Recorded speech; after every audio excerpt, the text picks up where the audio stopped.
Iowa. From high school to international wrestling, on the mat and beyond, this is the Potentially Dangerous podcast with the guys from IA Wrestle. If you're a fighter, you like a fight. If you're an American, you like a fight. If you're an Iowa Hawkeye, you know you're going to get a fight. Subscribe to our podcast on iTunes and all your podcast-friendly apps. And follow us on social media platforms at IA Wrestle. Time to strap it up and get to the show.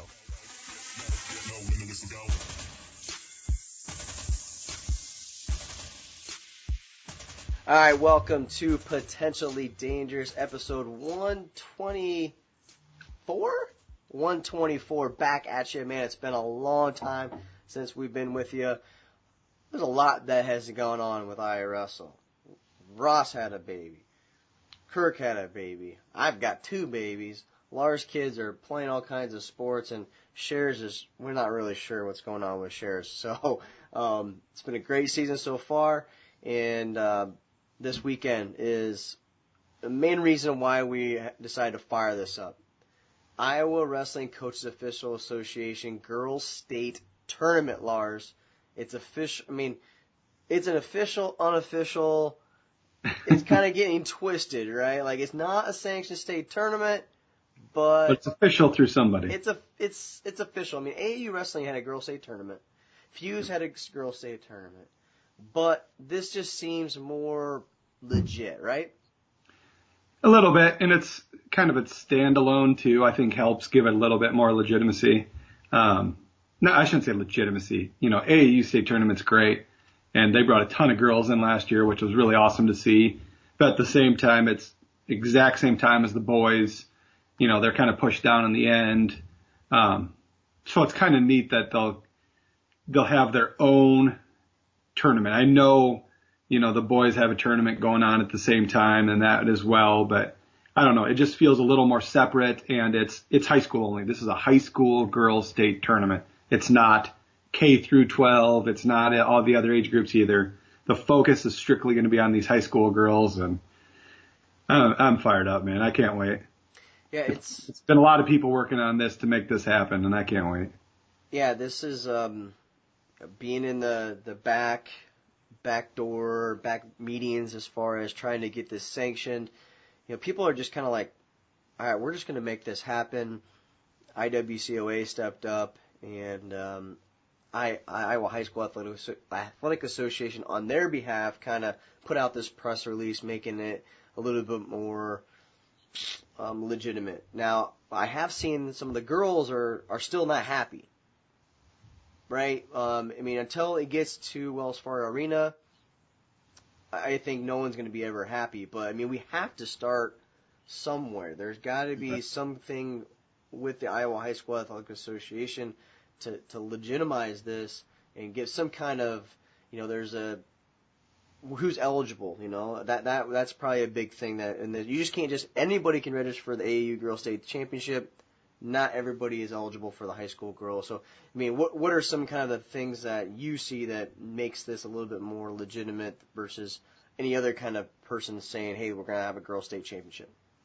Well, for one, it's got to be a girl who's actually wrestled. You know what I mean? You can't sign up this weekend without having any matches in. You got to be registered through a team.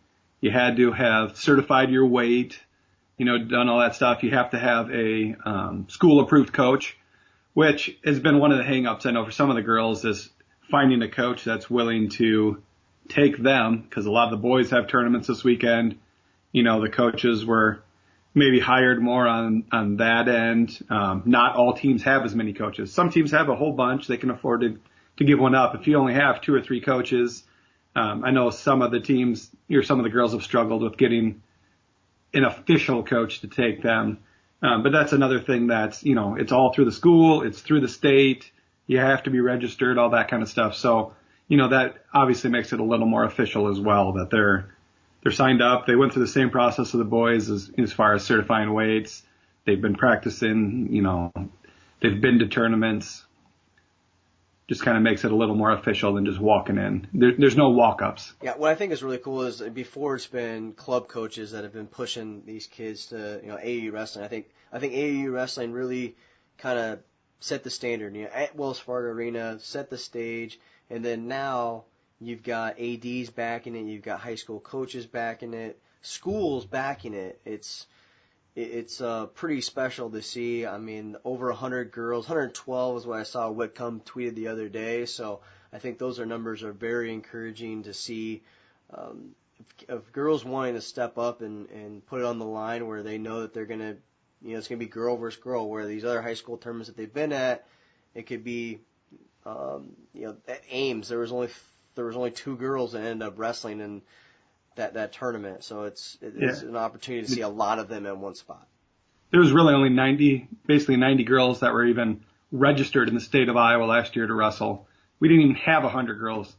And all of a sudden we're going to get over 100 in one tournament. I mean, that just speaks volumes to the way the sport's grown. We're basically up 100% from last year to this year, and they're showing up. It's not just, hey, we're throwing a tournament, and it's, again, I think Independence had like 49 girls last week, which was a great number for just, a regular tournament. But to see the number hit 100 and go beyond 100 is huge. I mean, to get those kind of numbers is amazing to me, and I think it just speaks volumes to how much this really means to these girls and how they're making that extra effort to get all the way to Waverly.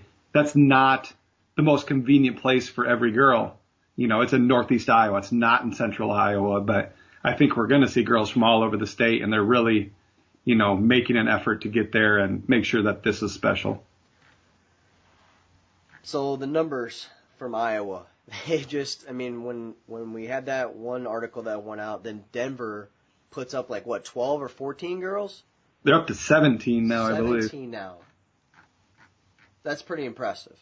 Right? And then, since Matt Waters has been putting articles out on our website, it's kind of crazy to see that, I don't want to say the type of girls, but, these girls weren't playing basketball. They weren't doing cheerleading. They're not, these are girls that weren't doing anything during the winter, and now they have something to hang their hat on and get excited about.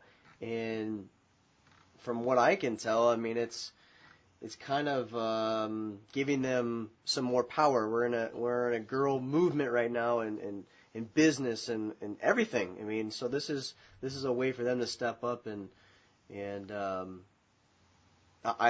pretty excited about it. As far as the numbers go, where are you seeing kind of in the state, Lars, of where I know Waverly and Denver have got some pretty big numbers. Was it smaller school, larger schools? What are you seeing? A little bit of a mix. A lot of Northeast Iowa has really been a big thing. Waverly, Denver, Osage, Owens really increased their numbers. And then, you got a couple of the more well-known ones like the Park Girls are in Davenport, things like that. So there are a lot of girls in Northeast Iowa. But, some bigger schools, Cedar Rapids, Jefferson's got good numbers. Waverly's a bigger school. But then you got like Colfax, Mingo. I don't know that half the people in the state know what Colfax is or have ever heard of Mingo. You know what I mean? Unless you're driving down the interstate. I think they got like 8 girls out, which is incredible. And then just smaller schools. Logan Magnolia's got some really good girls. Different schools out west. So, it's really spread out. I believe when Matt and I were going through and figuring out some of these stats that if we did the same districts as the boys, same schools, that every district in every class would have at least 2 girls in that district. So it is spread out. Maybe some would have a lot more, some wouldn't have as many, obviously, but there are some girls in every area of the state at every classification, every level, which is exciting too. I think it's just starting to hit everywhere. Well, and two, it's what I'm looking here too of what Matt Waters has got here is there's 35 seniors, 46 juniors, 48 sophomores, and 56 freshmen.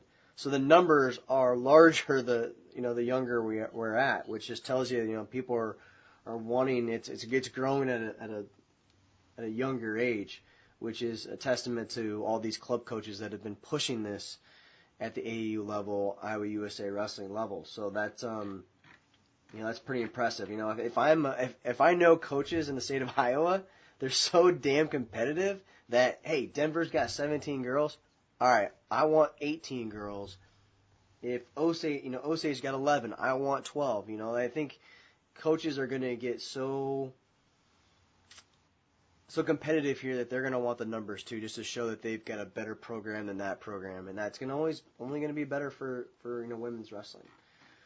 Well, I mean, as far as the quality of wrestling, the high level girls, we introduced the Miss Wrestler of the Year award. You did high school girls rankings. That is another big step. Who are some of the big names? If there's someone that's new to women's wrestling, who are some names that you can kind of look to watch and follow here this weekend at the state tournament? Yeah, absolutely. I kind of mentioned the Park girls, the two sisters out in Davenport.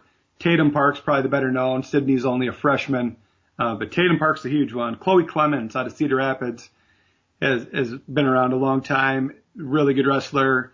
I think a lot of people know her father as well. He's been one of the people behind the scenes, really making a push for this. Things like that. Jaden Bentley is actually the only Iowa girl currently ranked by Flow Wrestling in the national rankings. You got Allie Gerbach is a really big one.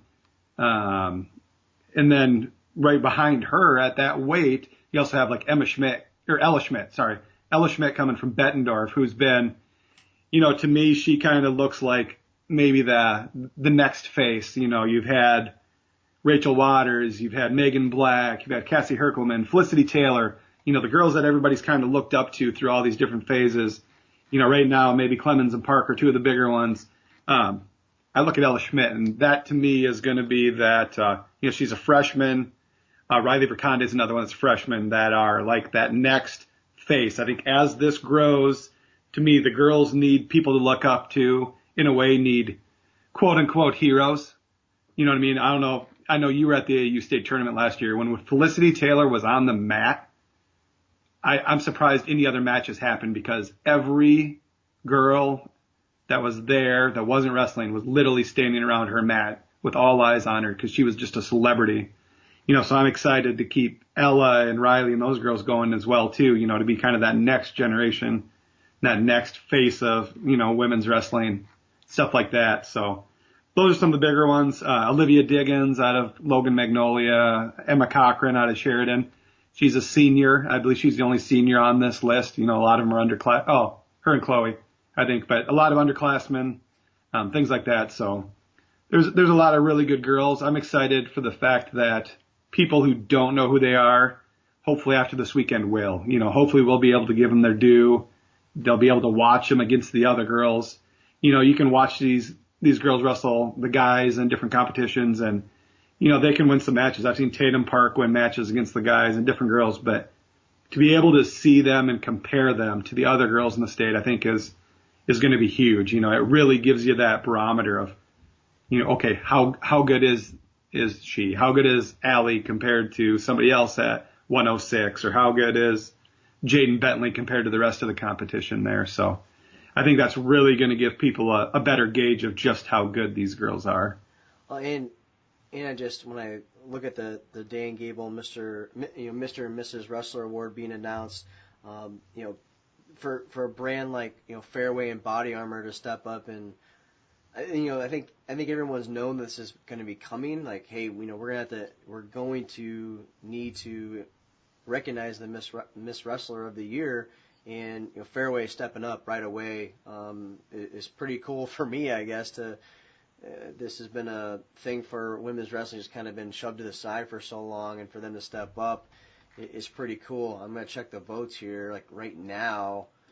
There's already been 3,700 votes, and we put this out there this morning, and that 3,700 votes, and let's see 1A has gotten 2,300 votes. So there's been more votes that have come in for the girls division, so the excitement is there, but people outside of wrestling, or maybe say that cover boys wrestling, don't know who these stars are, because let's be honest. I Wrestle doesn't really know who they are either. We do to an extent, right?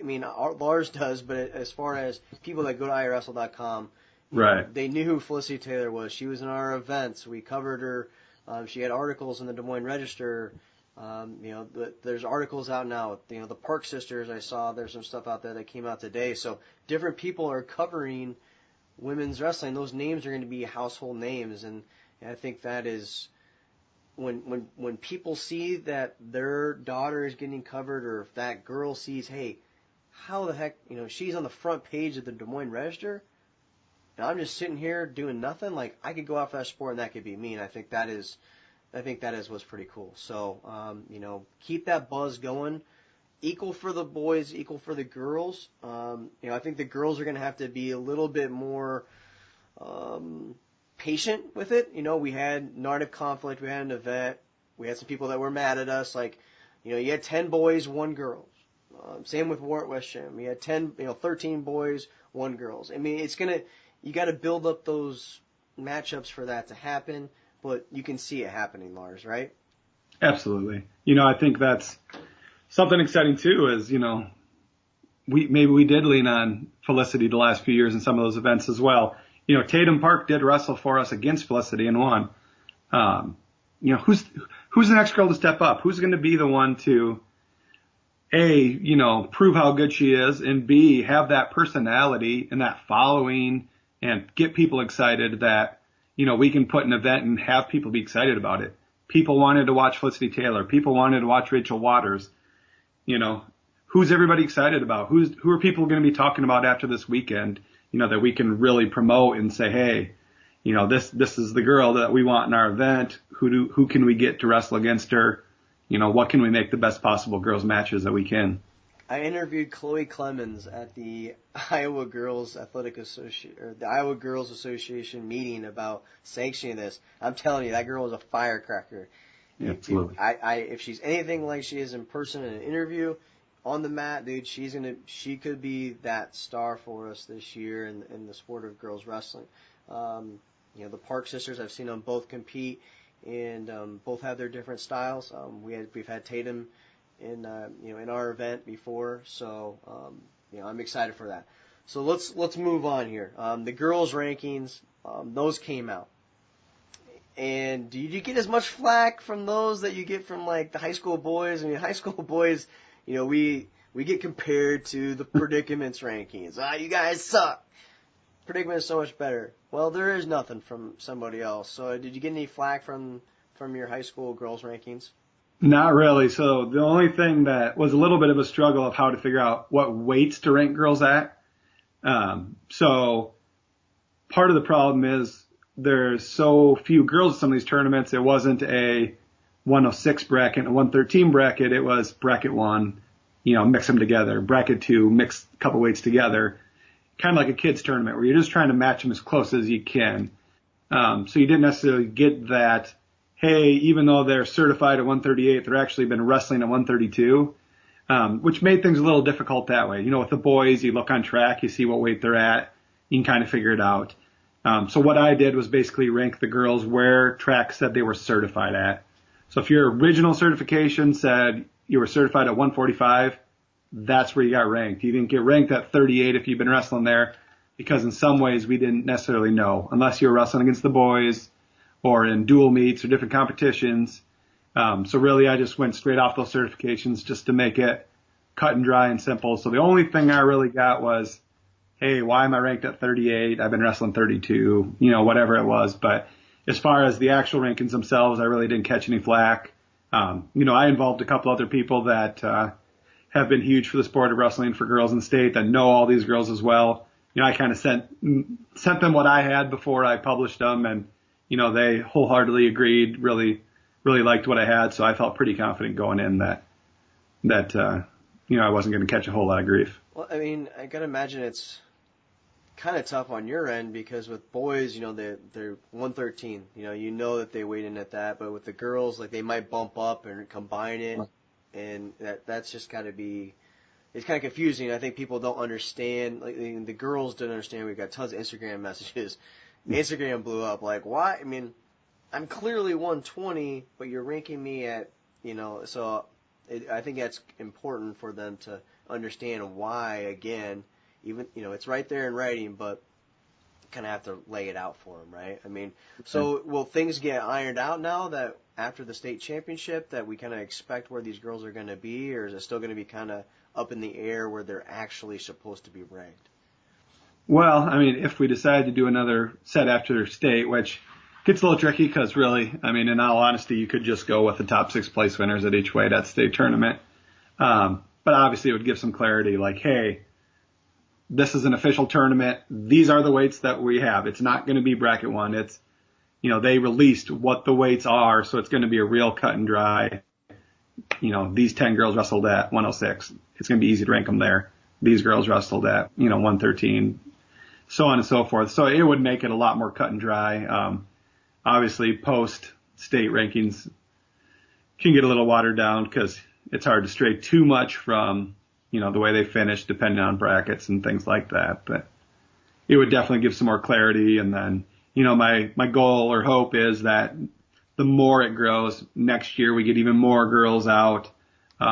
We get to the point where these tournaments, when they have a tournament at Riverside or Wilton, some of the different places they've had it, it's not 10 girls and we're just throwing them together in groups. It's, hey, there's 50 girls. We can actually run these weights, lay it all out, and it'll just make it that much more clear next year when you're trying to put those together.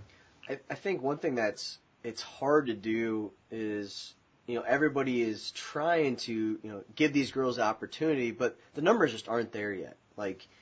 So Ames and Ogden were running tournaments the same weekend, and it's just the infrastructure is not there with the ADs as far as travel goes, with coaches. What what can dads do, which they're not supposed to do? I think those things need to be ironed out a little bit, and coaches need to be more informed with telling dads what they can and cannot do as far as taking them to these high school events, and that'll obviously get figured out. But so I think the Iowa High School Athletic Association really someone needs to come in and say, we're going to have, I don't want to say almost award certain schools events and have those. That way there's not 3 girls tournaments on a weekend, because everyone's going to want a piece of the action, right? Everyone's going to want that money a little bit.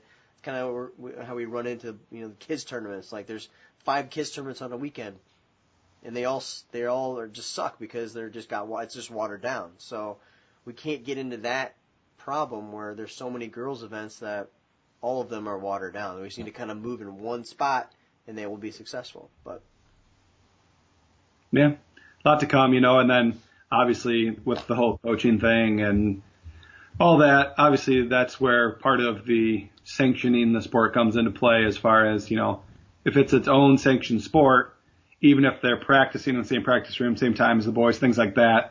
Some schools would have a better idea of sanctioning nominating or declaring a girls coach.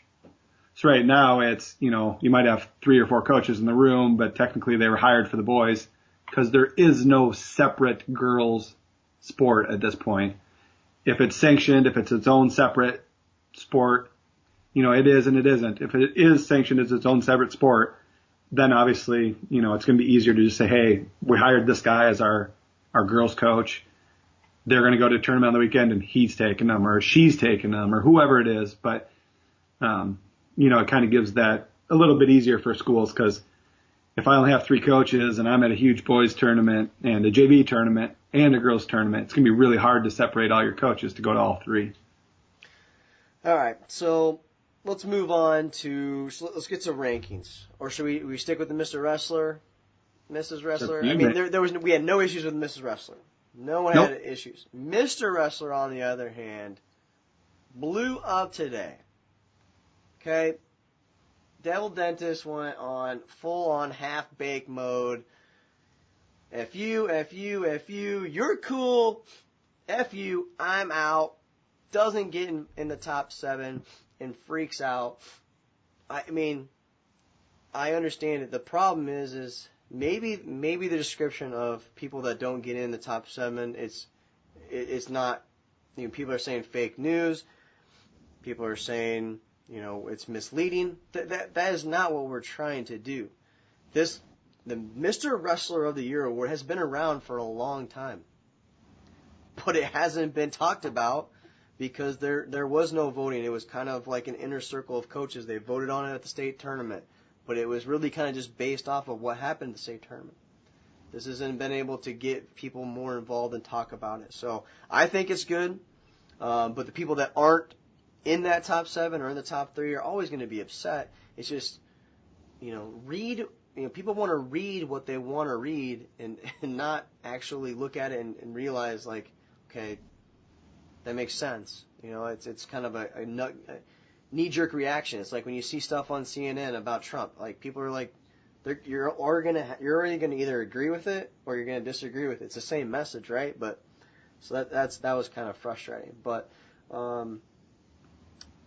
I mean, it's all laid out for anybody to think that there's some sort of an agenda behind this, that we're trying to single some kid out in a good way or a bad way or whatever it is. I mean, there's nothing there. I promise you. It was a legit competition. It was a fan vote. It was clearly stated in the top. Top vote getter gets an extra vote. That's it. There was nothing else. It didn't say, top 7 get in. It didn't say anything else. It was voted on. Hey, you got 1 extra vote if you won.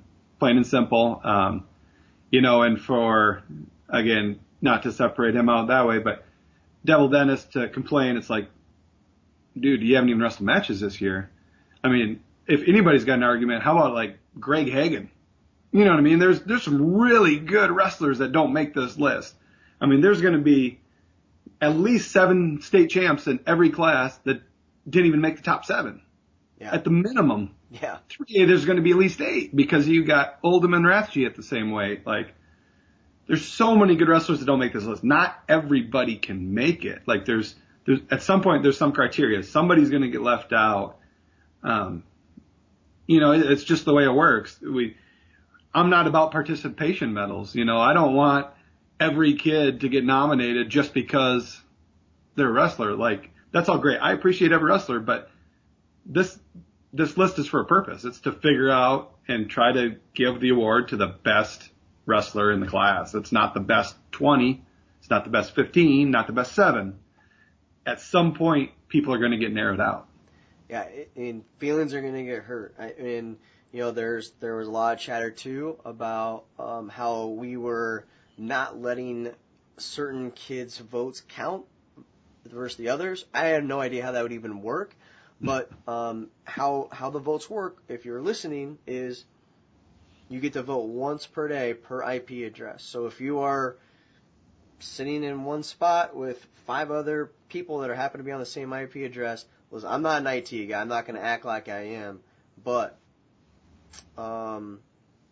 if 5 people in the same classroom are all voting, 1 vote's probably going to count, I'm guessing. There's a reason why we go through this method. There's a reason why there's 80,000 votes, because those votes were counting. So, last year we ran into this with Brian Sadler. That group thought that we were not letting his votes count. But it's 24 hours, so you get to vote again. You can try it again. The voting's down to go down to the top 3. If you are trying to time that to like the minute, maybe there's a little bit of gap there. I don't know, but come on, people. Like, we're not awarding these kids like a giant. I don't know. I guess I don't want to undermine anybody that's upset about it, I guess, but like, let's look at the big picture here and realize, this is not a popularity contest. It is the best wrestlers are supposed to win this award, and to think that a fan vote is going to change that is not going to change it. You might be able to get the fan vote.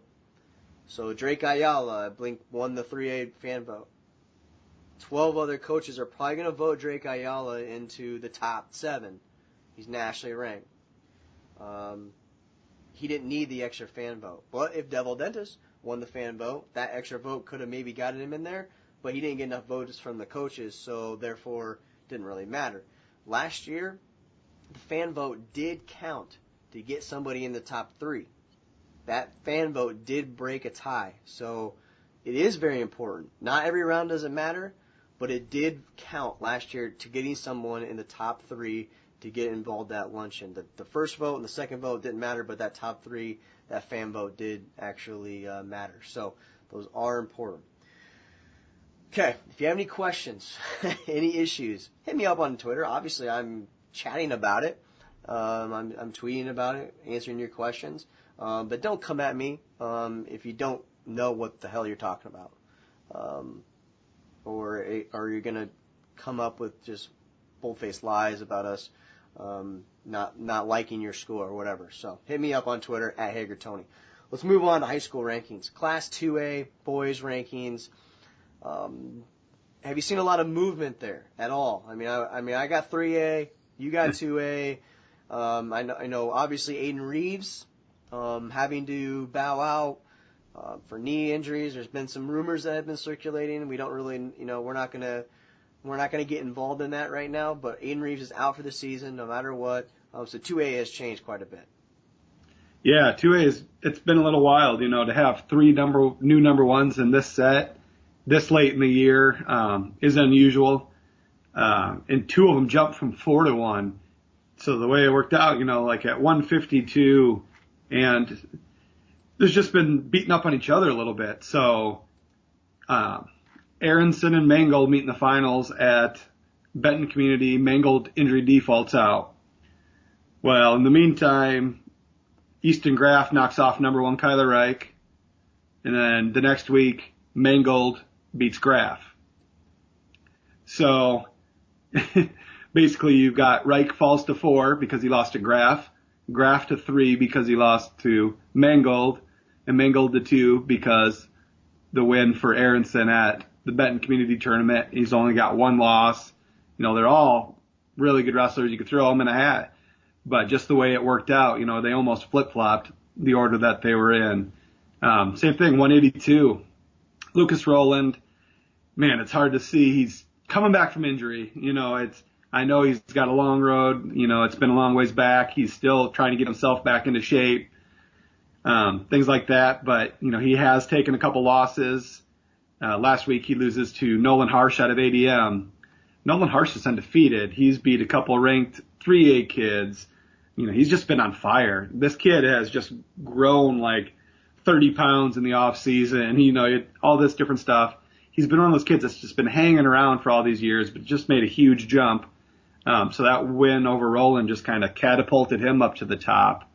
I still expect Lucas to be right in that mix come state tournament time. The more mat time he gets, the more in shape he gets, but huge props to Nolan Harsh, jumping up as well. And then obviously Drake Doolittle. You want to talk about a guy who's been around. He's been in the top 5 at state all 3 years. He's been on everybody's radar. He's been on national radars. Just that state title's eluded him for so long. And you're looking at it this year going, man, he's so good, but Aiden Reeves is sitting there. What's he supposed to do? Aiden Reeves gets hurt. All of a sudden, Drake Doolittle's number 1. Is this the year he gets his state title?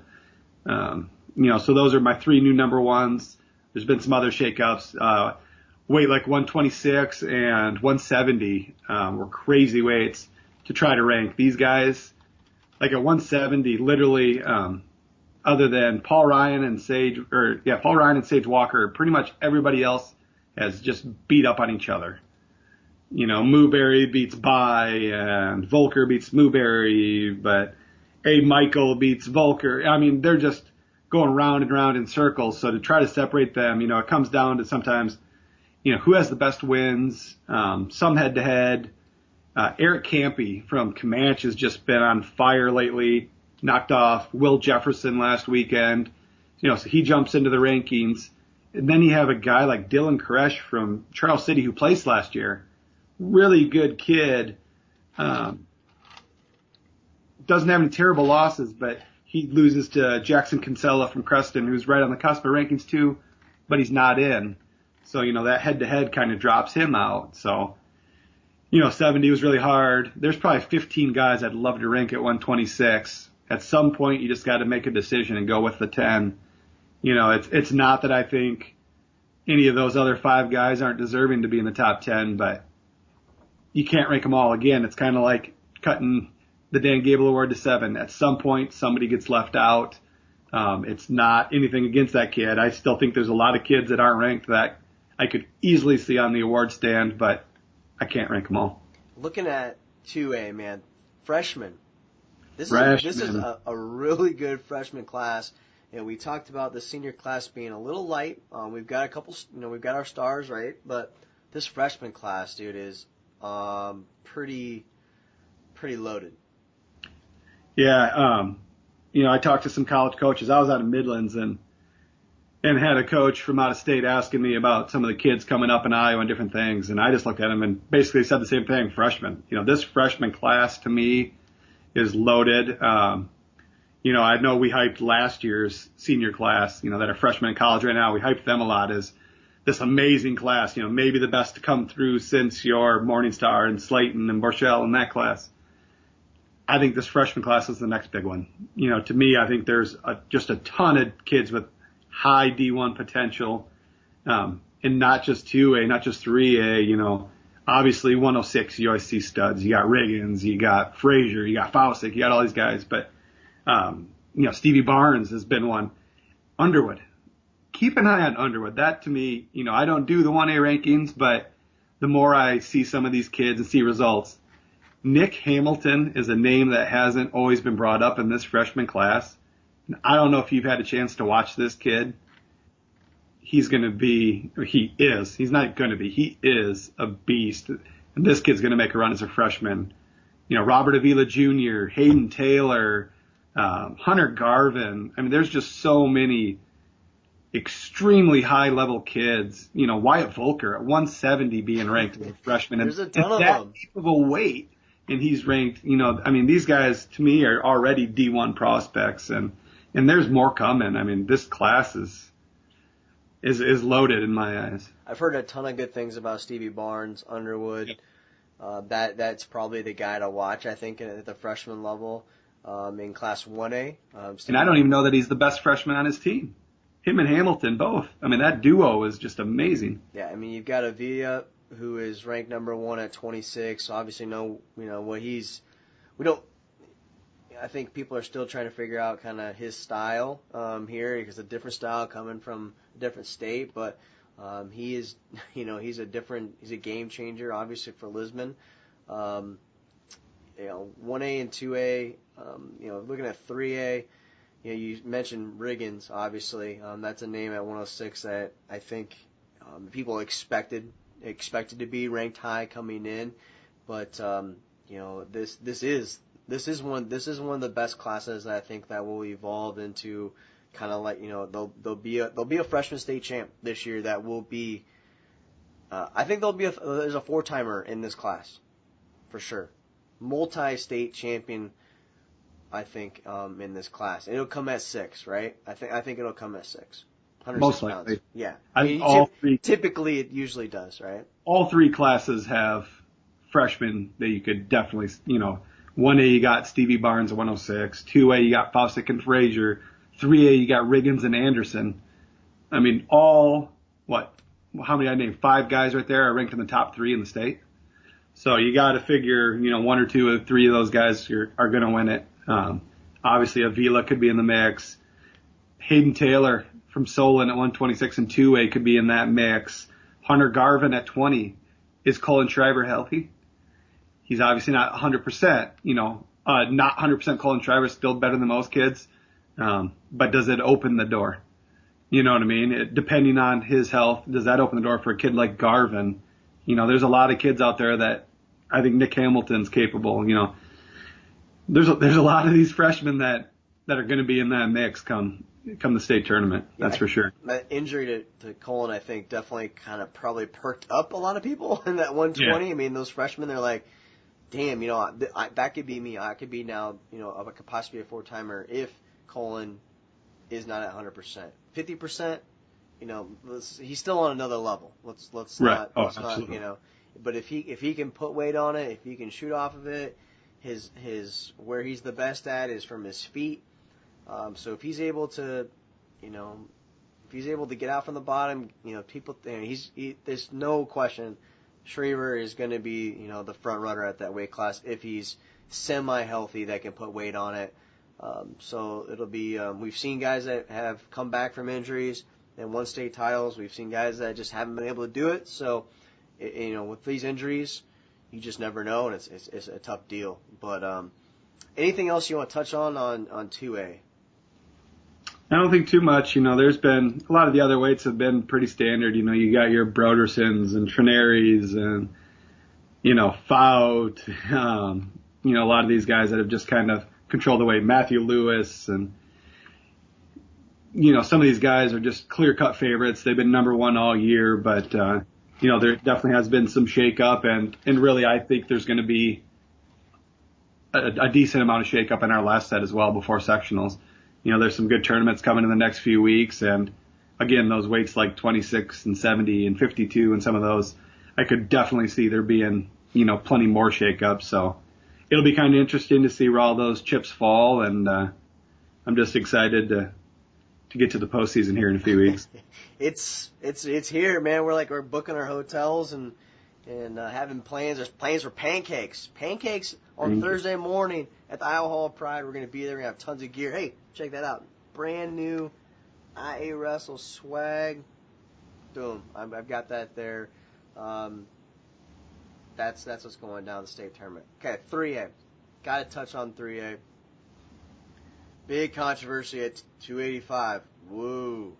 We're going to get to that in a little bit. 106. Aiden Riggins. We talked about him, obviously. Had a loss to Falsick at Battle Waterloo. Kind of, that was an interesting match, right? I think Anderson really is the guy that possibly could have got the number one ranking here. That guy is knocking people off. Pinwood Finley at in Ames.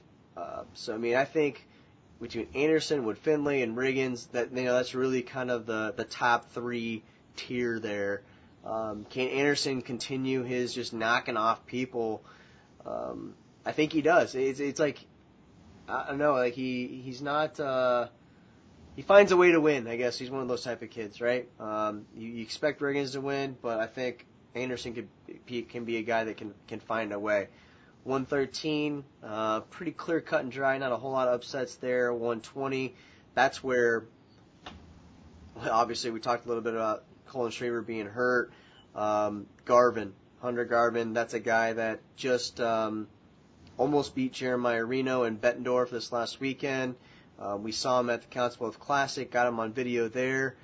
Just kind of getting his bearings at that point of wrestling some top-level talent. So I think, that's a guy that could definitely be on the lookout. Penrith always could be a guy there at 20. 26, Ratchie and Oldham. From what I could tell, Lars, did you watch the match? I've seen two of the match. They've had three now, right? They've had, the state finals. No, there's two this year. Finals. The state finals, and then Ratchie has dominated. Happel and Rathje, and I've seen one of the Oldham and Rathjes this year. Yeah, Ratchie just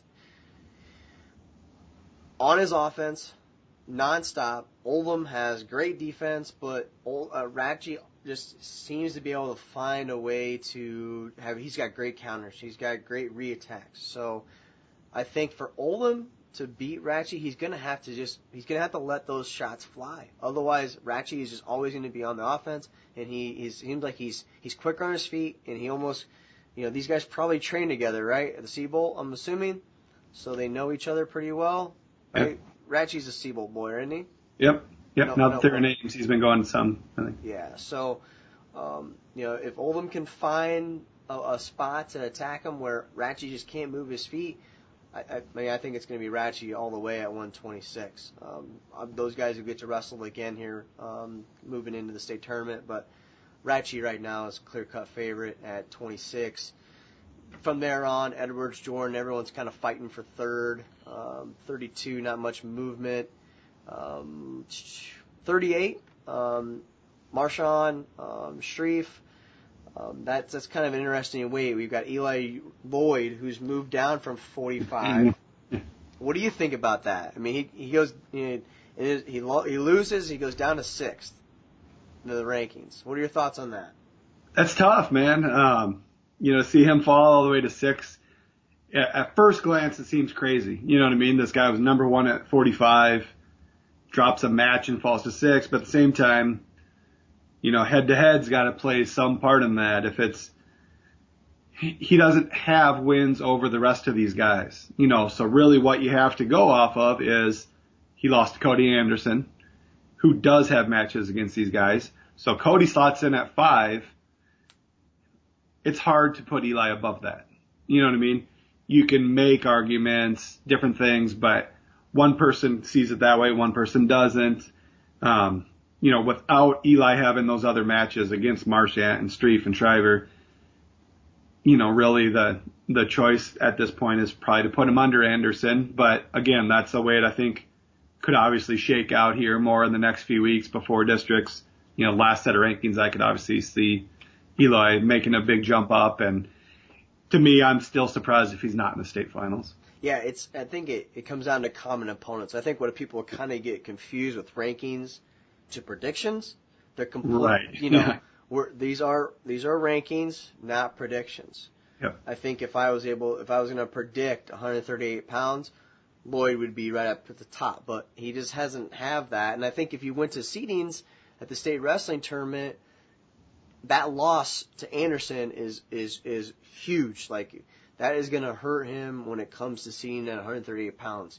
He's going to have to find those matches. I'm not sure how the rest of the year looks as far as schedule goes, but that loss to Anderson based off of head-to-head matchups is going to help hurt Lloyd when it comes to seeding the state wrestling tournament. Which is weird to think of, because you think he goes back to 45 for the postseason. He's probably the number 1 seed. He stays at 38, which, obviously he's comfortable going down. He thinks he's better down, and he might end up at 5 or 6 or whatever. So it's weird, and I wholeheartedly agree. I think some people look at this and think, you guys really think Eli Lloyd's going to get 6? No. In no way do I think we think Eli Lloyd's going to get 6, but again, they're not predictions. These are rankings, and stuff like head-to-head, common opponents, different things can come into play, and he just doesn't have any criteria in that field at 138. Yeah, so 138 is, I think everyone's got to be on notice about Eli Lloyd. I think it was a big wake-up call. Big wake-up call to come down where, there was that quote in the paper, which I love. I love... For me, it's confidence. It's not cockiness. It's you're confident. We didn't have social media when we were wrestling, but, now we do, and the paper printed it, you said it, and you back it up. So down to 38, we'll see if he stays there. At 45, Devil Dentist, I don't know how much time I'm going to, spend on him. He has not wrestled this year, but he's at the top, so we are expecting him to come back. I think that's his weight. Bonomo Rotor, they dropped down, they dropped from 52, so that weight class, depending on what those kids can do at 45, need some more head-to-head matchups to see if they can contend at 45. 52 is all Runyon, that guy, nationally ranked. Sean Brown at 60 is back. Not much movement there. 170 is wide open. 182, not a whole lot of movement there. 285. I want to get your opinion on this. How you would rank this? Because this is crazy. I was at the Mendenhall in Vice, and he dominated Lombardi, like taking him down at will. Dominated. Lombardi couldn't even catch his breath. It was kind of embarrassing a little bit, but Vice has lost to number 10 Campbell. Lombardi's got wins over Anderson and Snyder. He's got big wins over some of these other guys that are ranked. So, what are your thoughts on 285 when you look at this? Obviously, I haven't dug in as much as you have as far as every head-to-head and all the wins, all the losses, everything else, but again, we talked about a little bit in some of the weights in 2A. We talked about some scenarios there with Lloyd of, it's not a prediction. In no way is this prediction, but good wins come into play, they've all bad beaten losses. each other. Bad losses, good wins. Bad losses come into play. Absolutely bad losses come into play. So like you said, Campbell has beaten Vice. Well, Campbell's got some questionable losses. So, we ran into that, so Eli Lloyd's behind Anderson because he lost head-to-head with him. Well, we still have Vice ahead of Campbell. But you have Lombardi ahead of, you know what I mean? Like, it can't be perfect. There's no way to perfect this weight just based on the fact that they've all lost to somebody else, Anderson's got a ton of good wins. He goes to number 2, but he's lost head-to-head to Lombardi. Like Monahan's lost, I believe, Anderson and Lombardi. It just kind of all goes in, but Lombardi losing to Vice just kind of blew this thing right. completely up. Lombardi beats Vice. I think this becomes a pretty straightforward thing, and to me, maybe first instinct is even if Lombardi's won, maybe Vice maybe can move up a little bit, but again, that loss to Campbell, different ones kind of hold you back too. So it's how do you, judge the good versus the bad versus the head-to-heads. And, I know I've had conversations with Kirk in the past and with you and different people doing rankings of out of class wins as well. You know what I mean? So I think I've seen Vice, I think, has beaten a guy or two in 2A and maybe a couple of good guys in 1A, but how do you, in some ways, how do you judge that as well? Because some of these other guys in 3A haven't wrestled those guys. And yeah, what about Broderson bumping up? It beats Little, beats Little bad. Yeah, all over that guy. How about that? I haven't seen video of it. I've seen some highlights of it, but I kind of want to see the whole match. Wasn't there some dude out of North Dakota that did that? He was at the War at West Gym. He bumped up 2 weight classes. He went from 95 to heavyweight. Yep. And he knocked off the number 1 guy, or he tried to knock off. No, he went up to try to wrestle against Nash Huttonmaker, and he lost to him, and I think overtime. But then he went back to 95 and wrestled Esmoil at War at West Gym last year. But yeah, just bumping all the way up, seeking competition. That's what I like. I think there's people that dodge competition. Again, I think there's been a little bit of it this year, even because of seeding. Guys trying to protect seeds, maybe have missed matches.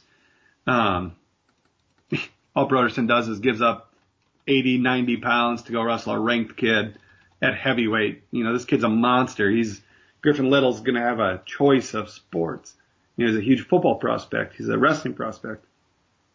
Broderson gives up 80 pounds and goes and beats him. I think it was 7-2. That's crazy. I love it. I love it. Okay, so 3A 285 is a disaster. It's a mess. I think it'll get all sorted out. Perfect way.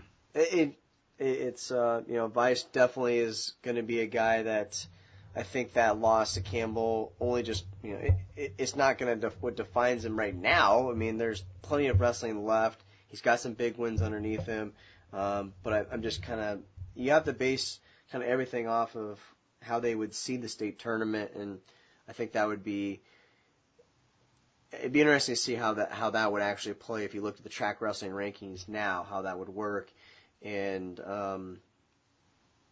that's going to be that's going to be a disaster, Lars. It's a great idea, but man, people are upset about rankings. Imagine when stuff like this happens when it comes to seeding the state wrestling tournament.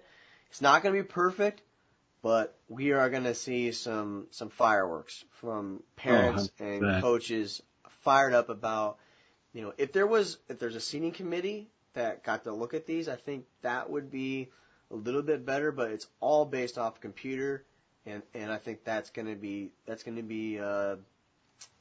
cause some flags, some trouble, some fire. And, seeding it out so deep too is you're getting into guys that aren't even ranked, and there's just so many different variables and then again, out of class wins and losses, and I don't know exactly how it's going to work. My instinct was always seed the top 4 if you're going to do anything, break them into different quarters. Even then, though, you're going to have people who think they're number 5 or number 6 or whatever that are going to be mad. So you're never going to make anybody happy. To me, I like the old system. It was luck of the draw. It wasn't a matter of a computer, a seating committee, of anybody saying, I think this kid's better than that kid. I don't think your kid's as good, so he's not going to get seated. It was just beginning of the year, here's your formula. Let the chips fall how they may. Maybe you're going to see the number one kid in the first round, but it happens. You got to beat them all. So I think seeding opens up a can of worms. It opens up makes a lot of people upset. I think it's just going to upset people. Before, nobody was all that upset. Maybe they were not happy that their kid got a bad draw per se, but there was nobody that they could point out and yell at. Now the association's going to take flack. Everybody's going to take flack over these seedings. It is going to be Louis Curtis and the Iowa High School Athletic Association's inbox will be full. And their Twitter handle will be just notification is on alert. And I can't wait till the first person says I wrestle rankings are the ones that cause the bad seeding. That's going to be good. I love it. I mean, if Shares was on this, he'd be just, eats that stuff up. Thank you for the comments on the website as well, on the rankings. I love your comments but don't be a jackass. All right. Well, not even give examples. Just say, "Oh, these are terrible." Well, yeah. Or just go anonymous. Like at least come up with a cool username like Bubba Bowser. Like that's a cool username. Just pin to win. That was you at least have some kind of a username. Don't be so lazy and just be anonymous. Just put some name on it. I can check your IPs. I know where you folks are coming from. All right. So high school's done. Do you need to go to bed, Lars? What about 1A? 1A? You have the other boys in 1A? Well, I don't know anything about 1A. Shares it on here. I don't even want to talk. Denver goes ahead of Don Bosco, and you don't even bring it up? All right. So, Shares, okay, yeah, that's a good point. I just don't want to talk for his rankings. Denver goes above Don Bosco in the tournament team rankings. People lose their freaking mind. Okay? Tournament team rankings are non-subjective. Dual team rankings are. Lars, Shares, myself do the dual team rankings. But the tournament team rankings are based off of what, Lars? Point scoring system. So you get so many points if you're rated number 1. You get so many points if you're rated number 2, number 3, all on the way down. All 10 guys get assigned a point value. And that value is added up. And you're slotted in your spot. So it's straight based on the rankings. It's not hey, I think Bosco's better, so I'm going to jump them ahead of Denver. It's, you know what? Denver's got Kruger at number 1. They got Farley at number 1. They got Wright at number 2. They got Lewis at number 2. They have a ton of really highly ranked guys that are going to score a ton of points. Bosco's got 11 guys, but, other than Kimball and a few guys, Tino's have fallen back just a little bit in the rankings. Some of those guys, so 4 number 1 and number 2s is going to trump 6 number 8s or number 6s. You know what I mean? You're assigned that point value based on the fact of, based on rankings, we think you're going to be a state champ on the rankings. So you're going to obviously score a lot more points than the kid who gets 6th. So it's the same way. If you're ranked number 1, you're going to get a lot more point value than the kid who's ranked number 6 or number 7. Here's a perfect example of, Eric Shares, he's from Don Bosco Homer. If he had the opportunity, he put Don Bosco number 1 over Denver. I don't think he would do that, but, he's putting Denver at number 1 based off solely of those placement seedings, that the rankings and how they would at the state wrestling tournament. So, hopefully that explains some things, that it's just based off of the rankings. It's not subjective. All right, let's talk 1A. All right, I know a little bit. This kid from Midland knocked off 2 of your number 1 and your number 2 guy. This guy, I got a message on an email and they said, dude, how about you're gonna put this guy on blast or what? He's a sophomore. He's from Midland. Come on. Eric and I were already all over him. Yeah, I love when people send messages like we don't know these kids either, which is fine. I'm willing to take that feedback, but Eric and it's Saturday. I'm texting Eric saying, "Did you just see what Damon Houston just did?" Damon Houston, what a hell of a weekend. He's got some huge wins. Boom, up to the top spot. Stevie Barnes, Underwood, freshman. Jameis Wilson, the senior, seasoned vet at the state wrestling tournament, he's kind of that guy that just hasn't been able to get it done at Wells Fargo. But those three right there, man, those are some big names. Garrett Funk, Don Bosco, that's a name. Cale Brisker from Wilton. I mean, there's some big names in 106 at 103. Absolutely. And then you get into 13, Bo Klingensmith. He's been one of those guys too that's always been around. He's a clear-cut favorite to me.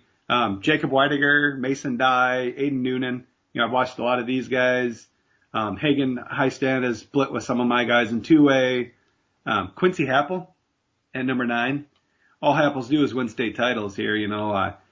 I watched him first outing of the year, and I watched him again last weekend. I was at Solon when he was there, and he's slowly making jumps. I don't know that he's quite ready to win it this year, but he's getting better. He's going to sneak up on some people. He's physical. He reminds me a lot of Cale more than Carter. He's a physical. He's going to get in your face a little bit if he can, and he's obviously a name to watch too. Maybe he's not going to win it, but I think he's a kid who's going to make the stand. All right, we had a question here quick, and I've been wanting to get to these questions, the fan questions, but we just keep on. We want to dive into 1A. We got to get to college too. I mean, we're already like an hour, but Damon versus Jameis tomorrow night. Who you got? I got Damon all the way. Yeah, I think he's just on fire right now. Yep. Jameis is, love the kid to death, but Damon right now is wrestling freaking lights out. It's hard to go against that powerhouse at 106. So that is a name definitely need to be watching. It wasn't on my radar. It is definitely now. So 106-pounder. So move up to 120. Allard, Kimball. That's it. Man, those guys. Allard is both returning state champs. Obviously Allard's trying to get 4. He's only a junior, but he's working on his 3rd. I can't wait. I got a chance to watch Kimball at Benton Community. He beat Nate Giovanna from Centerville, who's a state runner-up last year, and really Kimball controlled that match start to finish, looked really good. So I think Allard Kimball's going to be, obviously, seeding-wise, they should be on separate sides. I think that's your state final, and I can't wait to watch it. Yeah, that one will. I want to see the state final. I think that'd be a good Warrior West Gym matchup as well. So, if whoever wins and loses, I think we want to see that matchup at Warrior West Gym on the 16th as well. Avia, Cassidy is a kid that I think also has kind of just been there. Kind of like Jameis, hasn't been able to kind of just get over that hump. A junior. Avila, freshman, flashy. Obviously, everyone's seen everything that's been on social media. Not afraid to let it loose. I think he obviously could be. He's the front runner. Obviously, he's got ranked number 1 for a reason. Do you think anybody is knocking him off? I think there's opportunities there. Avila's good. He's really good. He's explosive. My wonder is when he gets to the state tournament, are there any nerves, anything like that? And the other thing is, I watched him and Hayden Taylor last week, the big freshman matchup, and it was 3-1.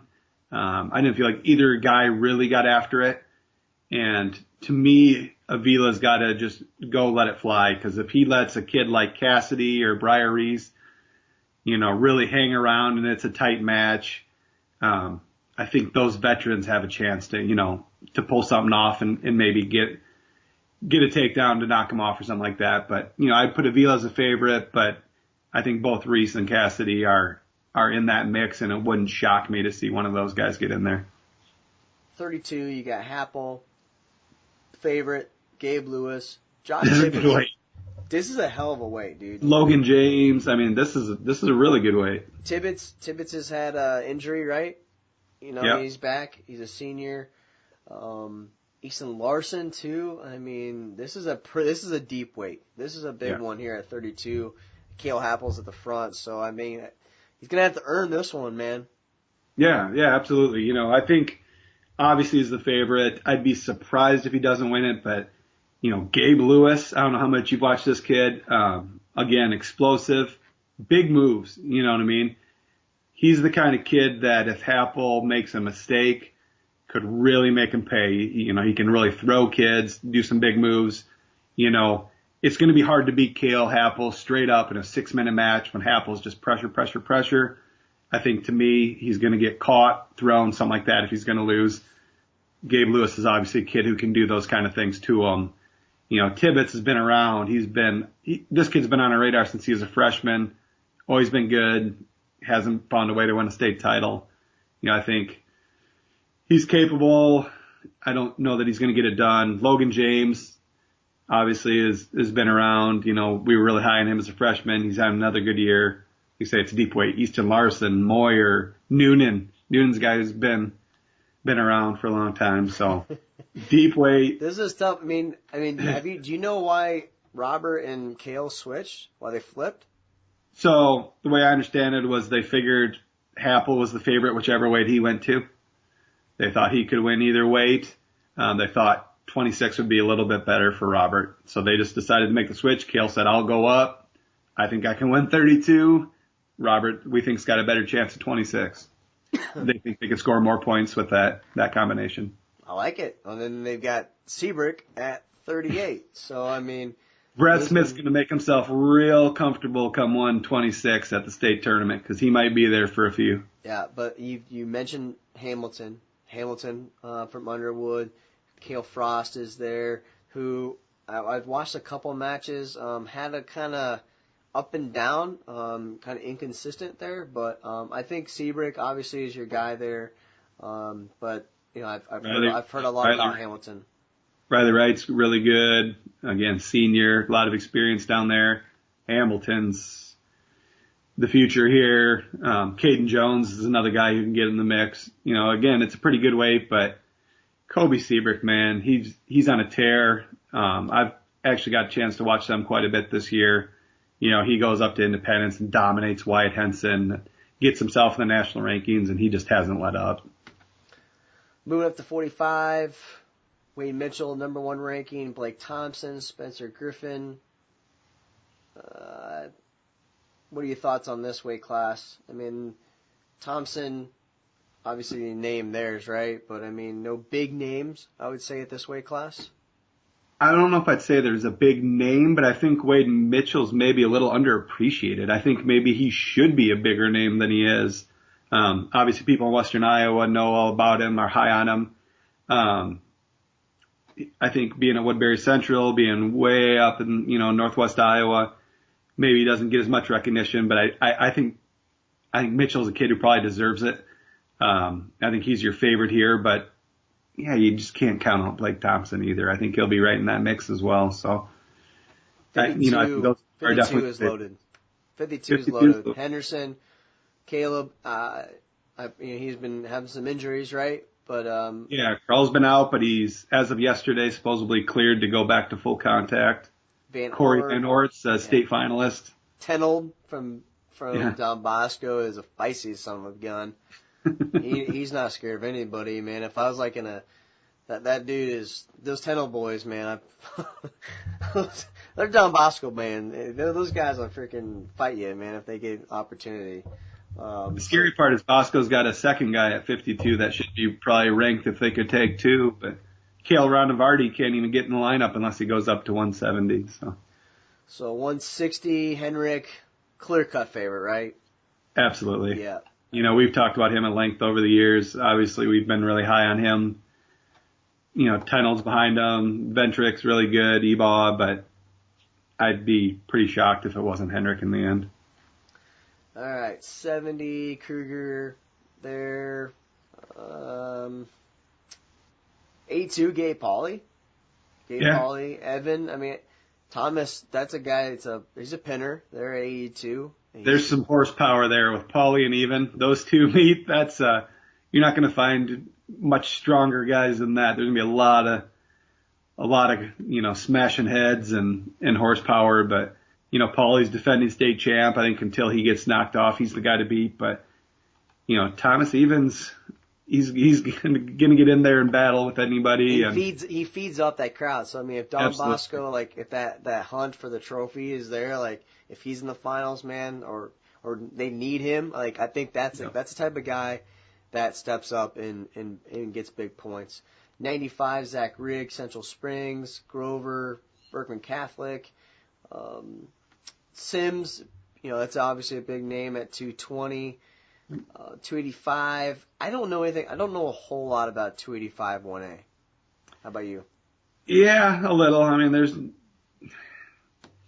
to me, this isn't a crazy deep weight. I think those top 3, top 4 are really good.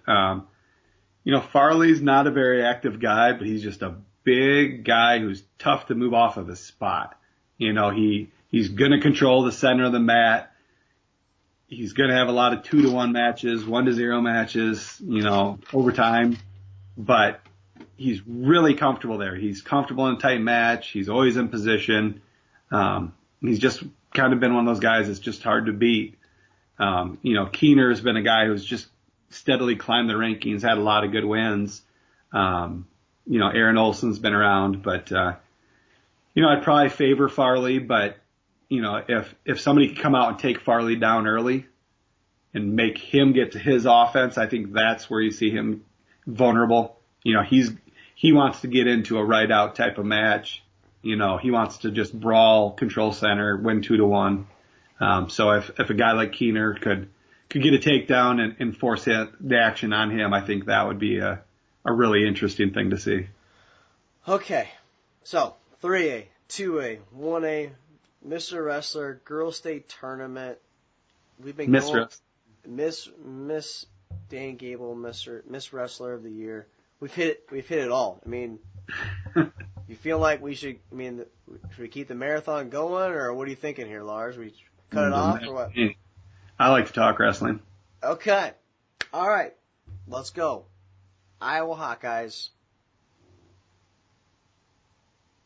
Last night, I interviewed Ryan Morningstar on Saturday. I said, we've seen a calm, cool, collective Austin DeSanto.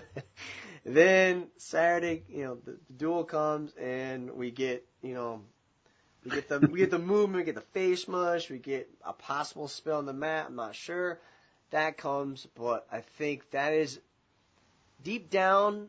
Iowa Hawkeye fans kind of want that from Austin DeSanto. What do you think? I think absolutely they want that from Austin DeSanto.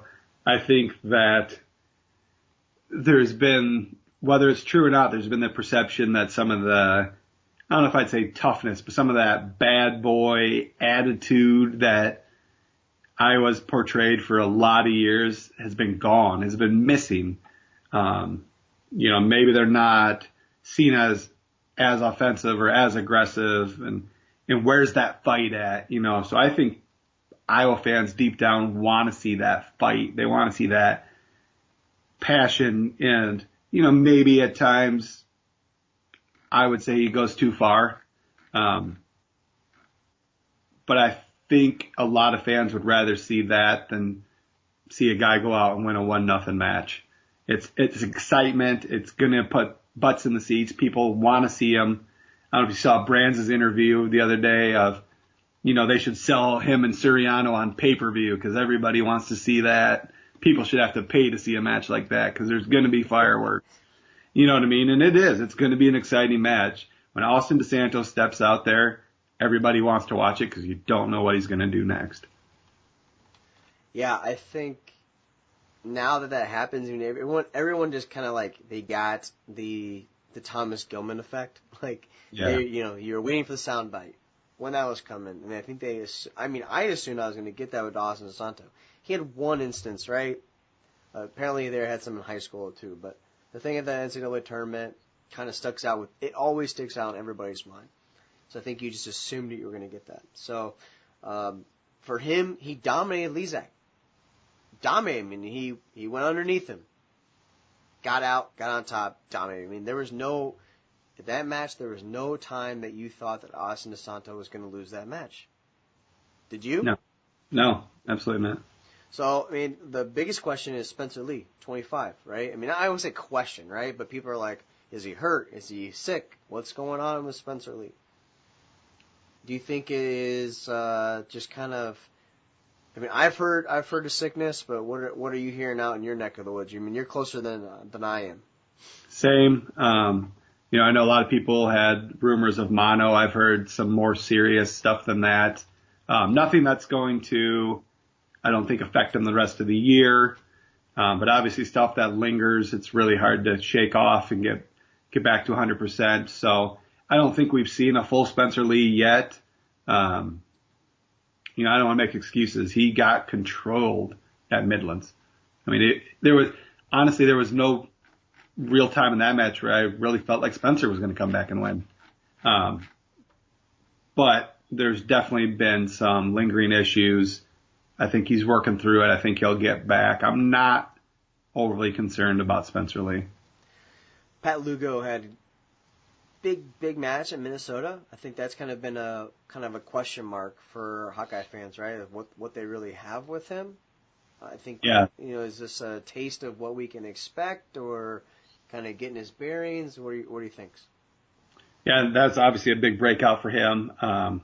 Again, Midlands, I felt like he was just really hot and cold. I thought there was a couple matches where we're watching him at Midlands and talking to Nick and some of the other guys. It was like, okay, here comes Lugo. He looks really good. And then the next match, maybe he didn't look so great. So I think some of it with him is consistency. That's the Lugo everybody wants to see. We finally saw the guy we thought, as Iowa fans or people around here thought they were getting. Like, that's the kid who beat Sorensen. Can he consistently do that? I think is what we've want to see. Is that truly him, or is it the guy who's lost close matches or hasn't had a ton of offense? So he's just got to keep it rolling. And if he wrestles like that, I think he's capable of beating just about anybody. But can he go to nationals and do that 5 times in a row? Caleb Young, that Matrix, that was insane. I've never seen anything like that where someone's been able to literally like straight up Matrix out of a bear hug and like post up and just go headlock to that was freaking insane for him to pull out. And it was 1-1 in Minnesota, just unbelievable. If that would have happened in Carver, that would have been probably top 5 finishing moves of all time at Carver. Yeah, it was crazy to watch.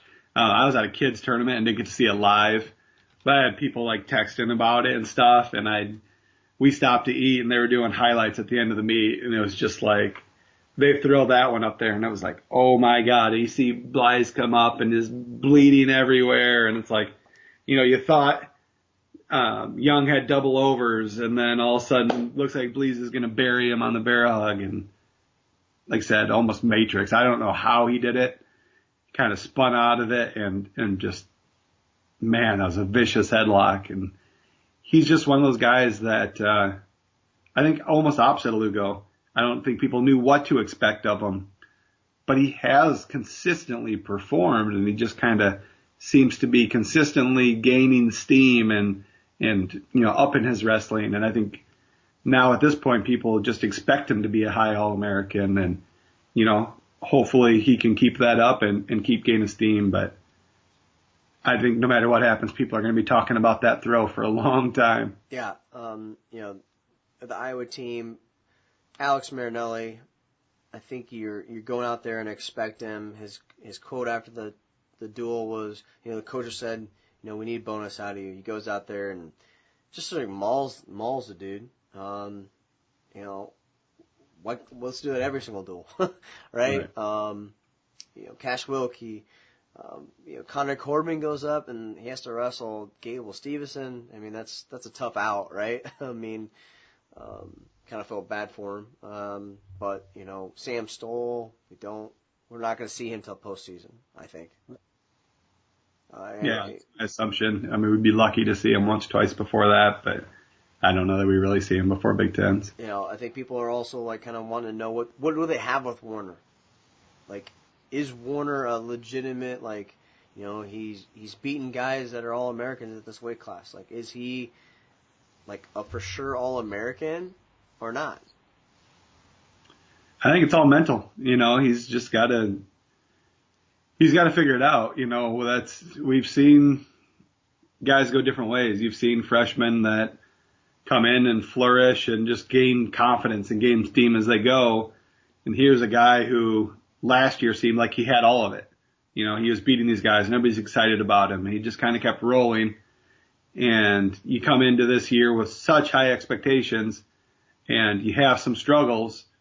How do you react? I think that's where we're at with Warner is, you know, there's two ways to go. I think he's capable of being a high All-American and being a contender. But if he can't get his mind right and can't get that swagger and confidence back, I think there's a real possibility that he falls off the stand as well. And, you know, for Iowa to have any shot at, you know, maybe they're not going to catch Penn State in my eyes, but for Iowa to have a shot at second or third or whatever that is, I think Warner's got to be on the stand. And right now, I don't know about you, but I'm not super confident that he's there. It's kind of been like, ooh. I mean, I think Hawkeye fans are kind of like, you know, gasping like, what do we have here? You know, we put all our eggs in the basket.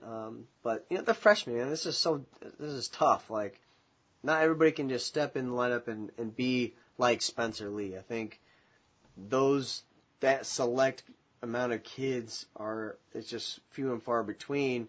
I mean, his world level experience, you expect it to come over to folk style, but you know, it's tough. So, I think the Hawkeyes are a trophy contender, but, like you said, you know, Lugo needs to step up, you know, Caleb Young, Cash Wilkie, you know, there's just kind of question marks in there. What's going to happen? Is Spencer Lee going to be firing all cylinders? I think he will when it comes March. You know, a lot of pressure there, but he's had pressure for his whole freaking life. So, I mean, that can't be it. Panthers. Moving on to the Panthers. This is a team that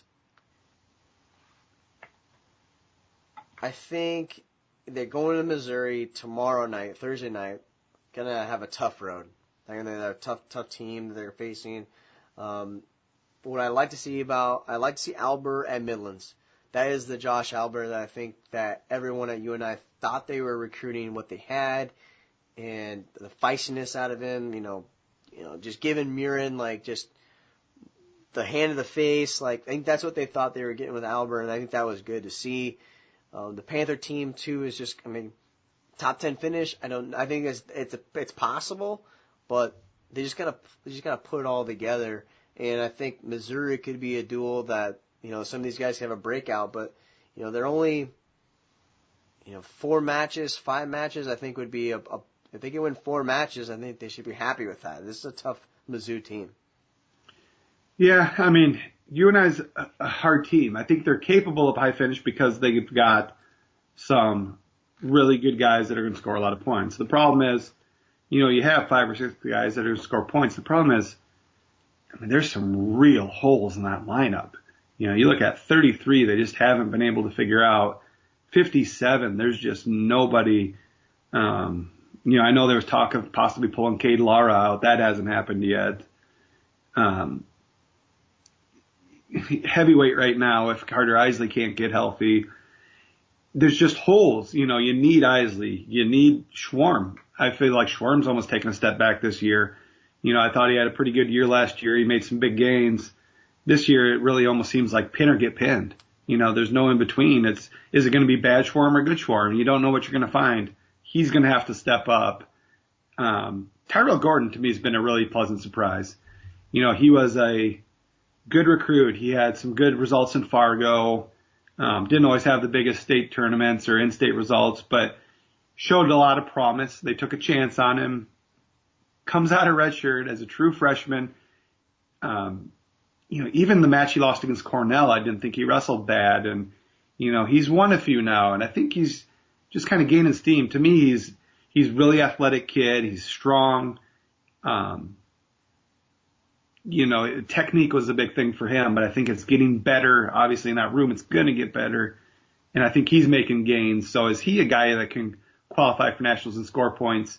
Because you have your big five, but what else are you getting? You have Thompson and Elber and Steyer and Foster, but without Holschlag, he took a big hit. But Schwarm and Isley and Gordon, to me, have to step up in order for them to, make their way into the top 10.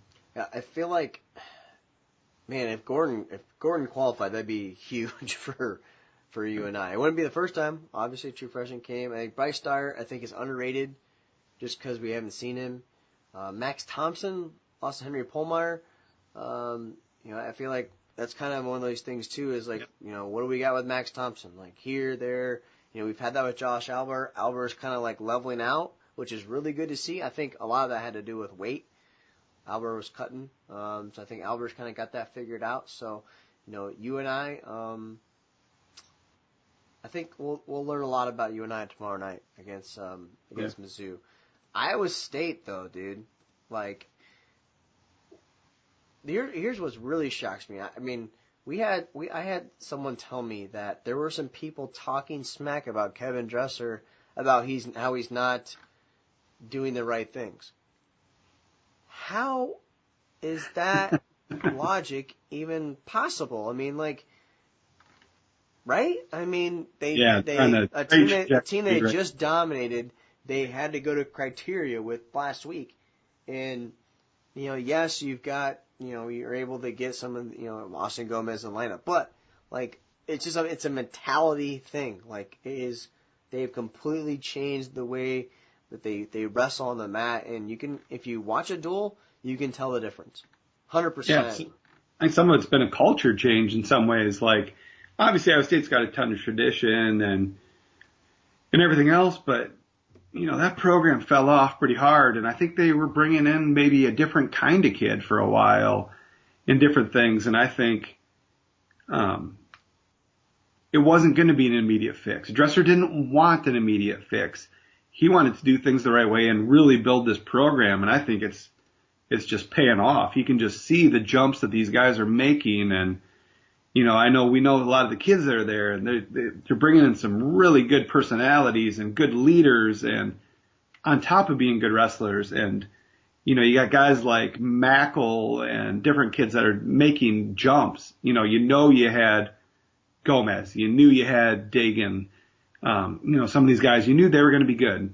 But to be able to bring the rest of them along and be able to be really competitive in duels and not go out there with a bunch of holes. You know what I mean?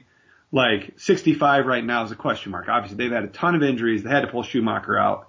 You don't necessarily expect it there. Maybe you can consider that a hole. But other than that, this is a pretty salty lineup.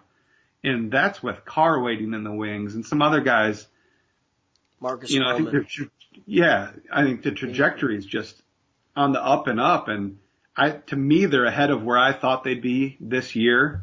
And I think that's a great sign of where they're headed and how quickly they can keep making those jumps. I mean, they were in, let's not joke, they were in that Iowa duel.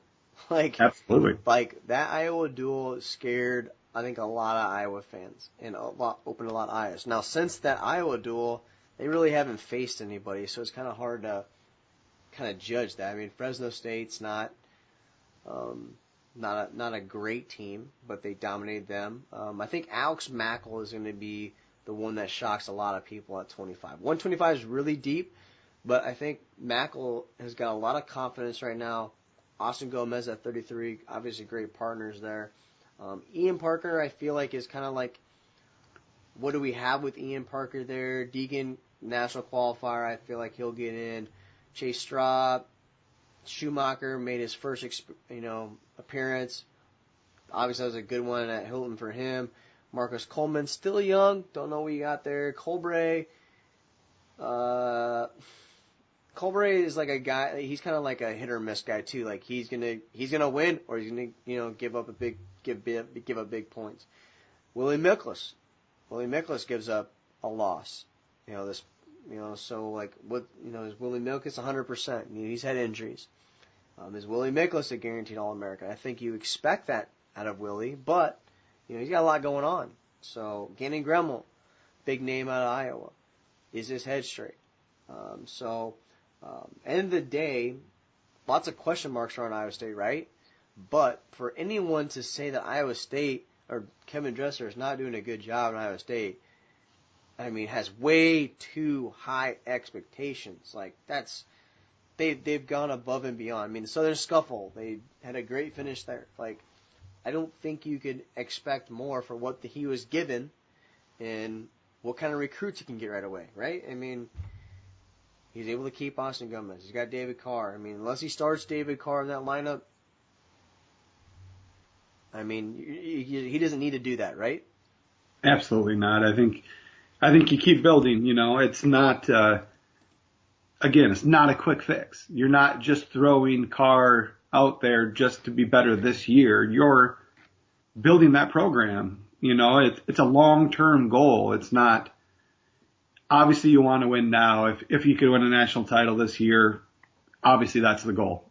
But it's not mortgaging the future in order to be a little bit better right now. It's building it the right way and making sure that you're not just good this year, but you're good in 3 years and 4 years and 20 years. And I think he's going about it the right way of holding a guy like that back and they're recruiting well and they got a lot more kids. We talked about Aiden Reeves. We talked about Broderson, all the stuff he's been doing. Cody Fisher's already signed. They had a lot of really good kids coming, in the wings as well. So to me, it's just kind of a steady build and I think they're going about it the right way. And I think they're making the gains they need to make. And, a thing like that Iowa duel, the scary thing is they're not where they're going to be. And this Iowa team was expected to fight for possibly a national title. Iowa State wasn't to even be anywhere near that mix. And for that to be a competitive duel, maybe that shows Iowa's not quite ready. But to me, that shows a lot more about Iowa State and how good of a job they've done with these kids and the kind of fight that they had out there. They weren't going to lay down for anybody. They went out and they fought tooth and nail and had a real legitimate shot of winning that duel. All right, man. Well, let's wrap it up. Hour and 30 minutes. Potentially Dangerous is back. I don't know about you. Great people, jumping in on Facebook. Appreciate it. Rob Hill, Steve Farrell, Lloyd. Tons of people that were able to come and watch the live broadcast. If you're listening to this on podcast version, we did this live on Facebook. This is kind of what we were known for when we start. We're doing Potentially Dangerous. Ross, myself, Nick Ryder, kind of all jumped in. But let us know. If you want us to do this weekly again, we got a lot going on. But do us a favor, like, comment this post right here. Share the podcast tomorrow. The numbers are there. We'll come back next week. Lars and I will talk a little bit of Girls State Wrestling. If you're going to be in Waverly this weekend, Lars and I are going to be there. Hit us up. Don't be shy. We're going to have fresh, hot IA Wrestle gear there. I've got some women joggers. I have a bunch of gear there. So hit me up. If you get a pin at the Rick Caldwell or the Girls State Championship, I've got a pin sticker for you, waiting for you. Lars, anything else? No, just get out to Waverly this weekend. Support the girls. Let's keep this thing growing. And I'm excited for the future of that. I'm excited for postseason to be coming up. We're going to be at the state tournament before we know it. It's go time. All right. Like, share, retweet, Potentially Dangerous. Until next time, for Lars Underbakke, Tony Hager, everybody at iWrestle, appreciate the support. We also appreciate the backlash and the haters. We like that too. So, for everybody, thank you for listening. Until next time, iWrestle.com, where you can find Potentially Dangerous. Thank you.